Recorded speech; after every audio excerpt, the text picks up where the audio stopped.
బాగలేకపోతే వస్తే పడుకొని తరం లేదు సార్. ఆమె సొట్టదా యాక్సిడెంట్ అయిపోయింది.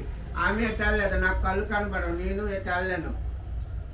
పర్మిషన్ ఇచ్చారు, అన్ని కడతామని అందరూ కట్టుకున్నారు. మేము అది సీకులు నిలబెట్టాము లేదు, అందరితో ఇచ్చే మొత్తం కొల్లగొట్టి ఇరగొట్టి పడేది. ఒక టైం మీరు జబ్బు పడినా మా పిల్లలు వచ్చినా కూడా మేము చేయలేము.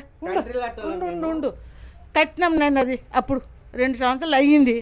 కాపదాలు కొల్లగొట్టేయాలంటే లేదు కడతాము అని అంటే అందరూ చెప్పగానే అటు అందరూ కట్టుకున్నారు. కడతామని అందరూ మన బిల్డింగ్ లేస్తే ఉన్ని దగ్గర కొట్టిన రేకులు అన్నీ ఎక్కడ పడింది. దానికి ఒక 80-90 వేలు ఖర్చు చేసినాము. పోయింది. ఇప్పుడు ఉన్న కూడా తీసేదురు కాదన్ను. కానీ ఇప్పుడు ఉన్న సీకులు అది ఏమైందని మొత్తం వేసిన మట్టి అంతా కింద నుంచి తీసే బాత్రూమ్ అంతా ఇప్పుడు ఎట్లా మేము వెళ్ళాలా, ఎక్కడికి వెళ్తాము? ఆయన గుడ్డోడయ్యా, నేను సొట్టదని. ఇప్పుడు 3 సంవత్సరాలు అయింది యాక్సిడెంట్ పడి ఉన్నాను ఇంట్లో. 5 పైసలు దచ్చత మాకు లేరు. ఆడపిల్ల ఎన్ని రోజులు మాకు ఇస్తారు చెప్పండి? ఇప్పటికైనా పెంచుతూనే ఉన్నారు. పెంచుకుని రేషన్ బియ్యం తినుకుంటా ఎక్కడికి మేము వెళ్తాం చెప్పండి? మా దచ్చత మా కవులు ఉన్నారు. వస్తే లేదు అవుడు మరి లేరు. ఇరుగుపురు ఏ ఇరుగుపురకు మేము అడగగలం చెప్పండి? మీరైనా ఆలోచించండి. కొడుకులు లాటోళ్ళు కదా మీరు. నాకు కొడుకు కొమ్మ లేరు. ఆడపిల్ల ఇప్పుడు ఒకళ్ళు వచ్చిన మొన్న వచ్చిన అందరు బయట నిలబడి వెళ్ళరు. ఇప్పుడు అటు కూడా ఏం లేదు. పోనీ ఉన్ని సీకులు నిలబడి బట్ట ఒక రోడ్డు కొంత దుమ్ము కట్ట అదన్నా కొద్దిగా బట్టలాగే ఉన్నాయి.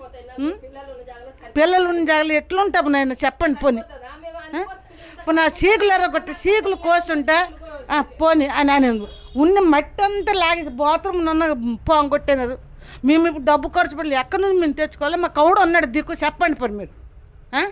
ఇప్పుడు పైన కింద ఉన్నాం అనుకోండి, ఇప్పుడు వాళ్ళు పైన ఉన్నారు. వాళ్ళు కొడుకులు అటు మీరు వాళ్ళు బాత్రూమ్కి వెళ్ళకుంటుంటారా, వాడుకుంటుంటారా? అన్నీ అదే కదా. అన్ని గిన్నెలు కానీ తోమడు కానీ అన్నీ అదే. మీరు చూడండి ఒకసారి, అన్నీ బురద అయినది. ఎట్లా మేము ఉండాలి చెప్పండి పోనీ? మరి అవులు కంప్లీట్ చేస్తున్నారా మాకు తెలియదు. అవులు పెద్ద మనుషులు మాకు తెలీదు. మేము ఉన్నాం ఇక్కడ పడి ఉన్నాం. బయటికి వెళ్తే హంగామా, ఇంటికి వస్తే హంగామా, ఎక్కడికి వెళ్తే భయము. అవులు వచ్చి కొడతారో, అవులు వచ్చి తిడతారో. మొన్న ఇలాగే మొత్తం పీకిన్నారు నాయన. అలాగే నిలబడి మీ ఇద్దరు మళ్ళీ ఏడ్చుకుంటా. ఇప్పుడు వాళ్ళు కొట్టిన మాకు దిక్కు లేరు. వాళ్ళు గట్టి కొట్టిన మాకు దిక్కు లేరు అడగడానికి. అవును స్వార్థం వాళ్ళే, నీ స్వార్థం నువ్వు పడతావు. మీకుందా మీరు తింటే మాకుందా? కోనలు జనాలు కూడా అలాగే ఉంటారు. ఎవరికి మేము అడగగలం చెప్పండి? అది మా పరిస్థితి. బాగలేకపోతే వస్తే పడుకొని తరం లేదు సార్. ఆమె సొట్టదా యాక్సిడెంట్ అయిపోయింది. ఆమె ఎట్టాలేదు, నాకు కళ్ళు కనపడవు, నేను ఎట్టాలేను. పర్మిషన్ ఇచ్చారు, అన్ని కడతామని అందరూ కట్టుకున్నారు. మేము అది సీకులు నిలబెట్టాము లేదు, అందరితో ఇచ్చే మొత్తం కొల్లగొట్టి ఇరగొట్టి పడేది. ఒక టైం మీరు జబ్బు పడినా మా పిల్లలు వచ్చినా కూడా మేము చేయలేము. ఉండు కట్టినాం నేను అది అప్పుడు 2 సంవత్సరాలు అయ్యింది. కాపదాలు కొల్లగొట్టేయాలంటే లేదు కడతాము అని అంటే అందరూ చెప్పగానే అటు అందరూ కట్టుకున్నారు. కడతామని అందరూ మన బిల్డింగ్ లేస్తే ఉన్ని దగ్గర కొట్టిన రేకులు అన్నీ ఎక్కడ పడింది. దానికి ఒక 80-90 వేలు ఖర్చు చేసినాము. పోయింది. ఇప్పుడు ఉన్న కూడా తీసేదురు కాదన్ను. కానీ ఇప్పుడు ఉన్న సీకులు అది ఏమైందని మొత్తం వేసిన మట్టి అంతా కింద నుంచి తీసే బాత్రూమ్ అంతా ఇప్పుడు ఎట్లా మేము వెళ్ళాలా, ఎక్కడికి వెళ్తాము? ఆయన గుడ్డోడయ్యా, నేను సొట్టదని. ఇప్పుడు 3 సంవత్సరాలు అయింది యాక్సిడెంట్ పడి ఉన్నాను ఇంట్లో. 5 పైసలు దచ్చత మాకు లేరు. ఆడపిల్ల ఎన్ని రోజులు మాకు ఇస్తారు చెప్పండి? ఇప్పటికైనా పెంచుతూనే ఉన్నారు.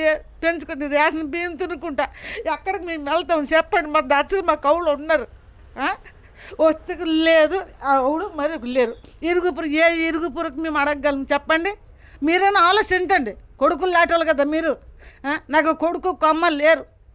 ఆడపిల్ల ఇప్పుడు ఒకళ్ళు వచ్చిన మొన్న వచ్చిన అందరు బయట నిలబడి వెళ్ళరు. ఇప్పుడు అటు కూడా ఏం లేదు. పోనీ ఉన్ని సీకులు నిలబడి బట్ట ఒక రోడ్డు కొంత దుమ్ము కట్ట అదన్నా కొద్దిగా బట్టలాగే ఉన్నాయి. పిల్లలు ఉన్న జాగ్రత్త ఎట్లుంటాము నేను చెప్పండి? పోనీ పోనీ ఆ సీకులు ఎరగొట్టి సీకులు కోస్తుంటే పోనీ అని అని ఉన్న మట్టి అంతా లాగి బాత్రూమ్ ఉన్న పోంగొట్టినారు. మేము ఇప్పుడు డబ్బు ఖర్చు పెట్టి ఎక్కడి నుంచి మేము తెచ్చుకోవాలి? మా కౌడు ఉన్నాడు దిక్కు చెప్పండి పోనీ మీరు. ఇప్పుడు పైన కింద ఉన్నాం అనుకోండి, ఇప్పుడు వాళ్ళు పైన ఉన్నారు. వాళ్ళు కొడుకులు అటు మీరు వాళ్ళు బాత్రూమ్కి వెళ్ళకుంటుంటారా, వాడుకుంటుంటారా? అన్నీ అదే కదా. అన్ని గిన్నెలు కానీ తోమడు కానీ అన్నీ అదే. మీరు చూడండి ఒకసారి, అన్నీ బురద అయినది. ఎట్లా మేము ఉండాలి చెప్పండి పోనీ? మరి అవులు కంప్లీట్ ఇస్తున్నారో మాకు తెలియదు, అవులు పెద్ద మనుషులు మాకు తెలీదు. మేము ఉన్నాం ఇక్కడ పడి ఉన్నాం. బయటికి వెళ్తే హంగామా, ఇంటికి వస్తే హంగామా, ఎక్కడికి వెళ్తే భయము, అవులు వచ్చి కొడతారో, అవులు వచ్చి తిడతారో. మొన్న ఇలాగే మొత్తం పీకిన్నారు నాయన, అలాగే నిలబడి మీ ఇద్దరు మళ్ళీ ఏడ్చుకుంటా. ఇప్పుడు వాళ్ళు కొట్టిన మాకు దిక్కు లేరు, వాళ్ళు గట్టి కొట్టిన మాకు దిక్కు లేరు అడగడానికి. అవుడు స్వార్థం వాళ్ళే, నీ స్వార్థం నువ్వు పడతావు. మీకుందా మీరు తింటా, మాకుందా మరి. కోనలు జనాలు కూడా అలాగే ఉంటారు. ఎవరికి అడగగలం చెప్పండి, అది మా పరిస్థితి.